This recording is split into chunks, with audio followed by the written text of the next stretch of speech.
आज के बाजार सीरीज की यह पहली वीडियो और इसमें हम बात करने वाले हैं बाजार की न्यूज़ के बारे में, जिसमें हम बाजार की सारी न्यूज़ को कवर करेंगे और किन स्टॉक में क्या क्या चेंजेस हो रहे हैं उनको भी कवर करने वाले हैं। इससे आपको यह अनुमान लग जाएगा कि आपको कल के बाजार में क्या करना है, किन स्टॉक को बाय करना है और किन को सेल करना है।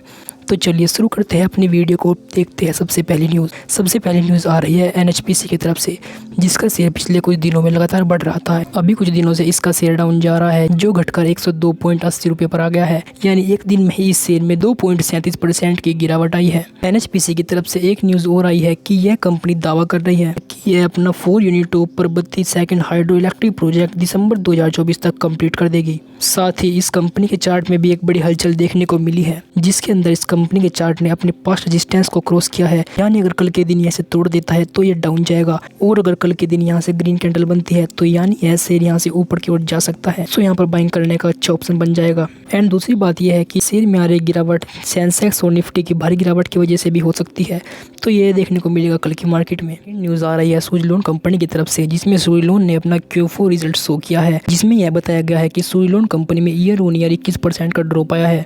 यानी सुज़लोन इन्वेस्टर के लिए यह एक बुरी खबर साबित हो सकती है। सुज़लोन कंपनी का प्रॉफिट जो लास्ट ईयर 279 पर था, अब वह घटकर 254 पर आ गया है। यानी कंपनी कुछ अच्छी ग्रोथ नहीं कर रही है। सुज़लोन कंपनी की तरफ से एक न्यूज़ और है, जिसमें Suzlon bags new order of 402 megawatt wind energy from Jupiter green energy, जिसमें सुज़लोन कंपनी ने जूनिपर ग्रीन एनर्जी से 402 मेगावाट का विंड एनर्जी प्रोजेक्ट लेने की बात कही है। थर्ड न्यूज़ आ रही है विलास ट्रांसपोर्ट की ओर से, जिसमें विलास ट्रांसपोर्ट ने अपना न्यू IPO जारी किया है। एंड आइए अब इस IPO के बारे में कुछ नॉलेज ले लेते हैं। विलास ट्रांसपोर्ट का यह IPO 27 मई से शुरू होने वाला है और यह 29 मई तक चलेगा। इसमें आप मिनिमम इन्वेस्टमेंट 1,39,000 की कर सकते हैं, जिसमें एक शेयर की प्राइस रेंज 139 रुपये से 147 तक हो सकती है, और इसका एक लोट 1000 शेयर का है।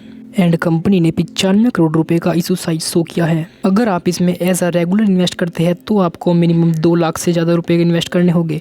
एंड अगर आपको हाई नेटवर्थ इंडिविजुअल के तौर पर इसमें इन्वेस्ट करना है तो आपको 2 लाख से 5 लाख के बिटवीन में ही इसमें इन्वेस्ट करना होगा। तो आइए अब इस स्टॉक के बारे में कुछ और जानकारी ले लेते हैं कि ये कैसे ग्रो कर रहा है, कैसे नहीं। अगर देखा जाए तो इस कंपनी के asset year on year increase हो रहे हैं, तो यह तो उसके लिए एक अच्छी बात है। और यहाँ पर अगर देखें तो इस कंपनी का प्रॉफिट भी ईयर ऑन ईयर इंक्रीज़ हो रहा है, तो यह भी इस कंपनी के लिए एक प्लस पॉइंट होगा। और अगर बात करें रेवेन्यू की, तो वह भी ईयर ऑन ईयर इंक्रीज़ ही हो रहा है, बिकॉज प्रॉफिट इंक्रीज़ हो रहा है।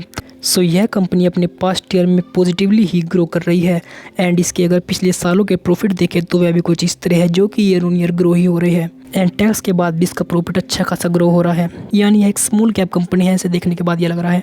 बट इसके कुछ साइड इफेक्ट्स भी है, जैसे कि इस कंपनी पर अभी कुछ पेंडिंग कोर्ट केस पड़े हैं, जो कंपनी पर नेगेटिव इम्पैक्ट डालते हैं। फोर्थ न्यूज़ आ रही है अशोक लेलैंड की ओर से, जिसमें इसके स्टॉक का प्राइस हाल ही में डाउन गया है, जो कि मार्केट में आ रहे डाउन ट्रेंड की वजह से भी हो सकता है। पर अगर देखा जाए तो इसकी ओर से एक न्यूज़ और आ रही है। अशोक लेलैंड ने अपने Q4 रिजल्ट में यह बताया है कि इसका प्रॉफिट ईयर ऑन ईयर 20% तक इंक्रीज हुआ है। यानी एक साल में इस कंपनी का प्रॉफिट 900 करोड़ से इंक्रीज हुआ है, जो कि इस कंपनी के लिए एक अच्छी बात साबित हो सकती है। अगर आपने इसमें इन्वेस्ट किया हुआ है तो या आप इसमें फ्यूचर में भी इन्वेस्ट कर सकते हैं, आपकी मर्जी। फिफ्थ न्यूज़ आ रही है ITC स्टॉक की ओर से, जिसमें ITC स्टॉक ने अपना Q4 रिजल्ट शो किया है। इस स्टॉक में कंपनी ने बताया कि उनका प्रॉफिट ईयर ऑन ईयर लगभग 1.3% से डाउन की ओर चल रहा है, जहां पर कंपनी का पिछले साल का प्रॉफिट 5,020 करोड़ रुपए था, वह घटकर 5,150 करोड़ रुपए हो गया है। यानी ITC स्टॉक की कंपनी में भी हाल ही में कुछ फॉल आ रहा है। सो ये थी आपके लिए कुछ बाजार की न्यूज़ जो हम डेली अपलोड करते हैं। अगर आपको अच्छी लगे तो वीडियो को लाइक कर सकते हैं, चैनल को सब्सक्राइब कर सकते हैं डेली ऐसी न्यूज़ देखने के लिए।